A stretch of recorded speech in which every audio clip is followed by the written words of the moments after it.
بسم اللہ الرحمن الرحیم۔ درود شریف پڑھے اللہم صلی علی سیدنا محمد وعلی آل سیدنا و مولانا محمد ادرکنا یا رسول اللہ صلی اللہ تعالی علیہ وسلم۔ حضرات، کل میں نے حدیث بیان کرنا شروع کی تھی۔ حضرت ابو ہریرہ رضی اللہ تعالیٰ عنہ سے روایت ہے کہ رسول اللہ صلی اللہ علیہ وسلم نے ارشاد فرمایا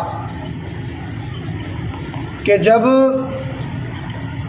مال غنیمت کو اپنی دولت سمجھا جائے اور جب امانت کو مال غنیمت سمجھا جائے اور جب زکوٰۃ کو ٹیکس سمجھا جائے، یہ تین چیزیں اس حدیث میں اللہ کے پیارے رسول صلی اللہ تعالیٰ علیہ وسلم نے 12 یا 14 چیزیں بیان فرمائی ہیں۔ سرکار فرماتے ہیں کہ میری امت کے لوگوں میں جب یہ 14 چیزیں پیدا ہو جائیں گی تو بس سمجھ لو قیامت آ جائے گی۔ ان میں سے 3 چیزیں کل بیان ہو گئی تھی۔ مال غنیمت کسے کہتے ہیں یہ میں نے بتایا تھا کل۔ مال غنیمت کو انسان اپنا مال سمجھنے لگے، امانت کو مال غنیمت سمجھنے لگے اور زکوٰۃ کو ٹیکس سمجھنے لگے۔ 3 چیزیں۔ چوتھی چیز ہے وَتُعُلِّمَ لِغَيْرِ الدِّينِ، اور غیر دین کے لیے علم حاصل کیا جائے۔ یہ چوتھی بات ہے۔ اس کا کیا مطلب ہے غیر دین کے لیے علم حاصل کیا جائے؟ تو علماء نے لکھا اس کا مطلب کہ اس کا مطلب ہے مسلمان دینی علم نہ پڑھے، علم دین پڑھنا ہی چھوڑ دے، دینی علم نہ پڑھے، دنیاوی علوم ہی پڑھے، صرف دنیاوی علوم پڑھے اور دینی علوم بالکل نہ پڑھیں۔ یہ بھی قیامت کی نشانیوں میں سے ایک نشانی ہے۔ آدمی قرآن سے دور جائے اور دنیا کی کتابوں کو سینے سے لگائے، قرآن کا ذرا سا علم نہ ہو اس کے پاس، دنیا کا اگرچہ بہت سارا علم ہو، تو اس چیز کو بھی اللہ کے رسول نے قیامت کی نشانیوں میں سے ایک نشانی قرار دیا ہے۔ یہ بات ہم مسلمان ذہن میں رکھیں کہ ہمارا سب کچھ قرآن ہی میں ہے، ہماری ترقی قرآن کے ذریعے ہے۔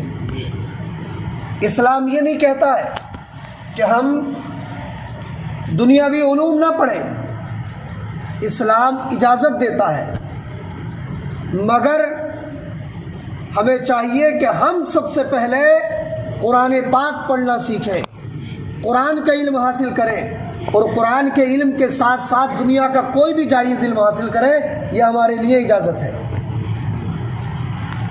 اور اگر ہم نے قرآن کی ایک آیت بھی نہ پڑھی، خالی دنیاوی علوم ہی پڑھے، اس پہ بھی بڑی سخت بات رسول کریم صلی اللہ علیہ وسلم نے بیان فرمائی۔ مصطفیٰ فرماتے ان القلب الذی فیہ شیء من القرآن فہو کالبیت المعمور والقلب الذی لیس فیہ شیء من القرآن فہو کالبیت الخرب۔ آقا فرماتے ہیں کہ جس دل میں تھوڑا سا بھی قرآن ہوتا ہے، یعنی قرآن کی ایک آیت بھی ہو جس دل میں، تو وہ دل آباد گھر کی طرح ہے، اور جس دل میں ذرا سا بھی قرآن نہ ہو وہ دل برباد گھر کی طرح ہے۔ یہ آیت کریمہ، یہ حدیث پاک ہمیں بتا رہی ہے کہ ہمیں اگر اپنے دلوں کو آباد کرنا ہے تو اس دل کے طاق میں ہمیں قرآن عظیم کی آیتوں کو رکھنا پڑے گا۔